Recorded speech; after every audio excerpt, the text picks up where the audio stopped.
Practice T and D ending sound, adverbs. Peter Piper picked a peck of pickled peppers. A peck of pickled peppers Peter Piper picked.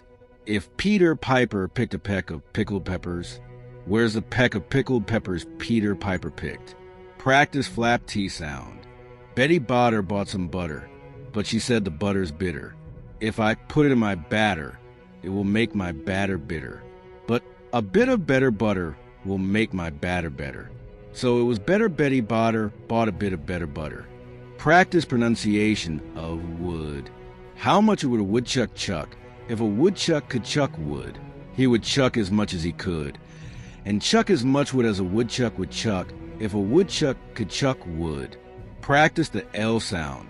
Sally sells seashells by the seashore. The seashells she sells are seashore shells.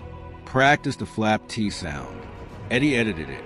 I edited it too, but I didn't edit it as Eddie did, because Eddie edited it really well.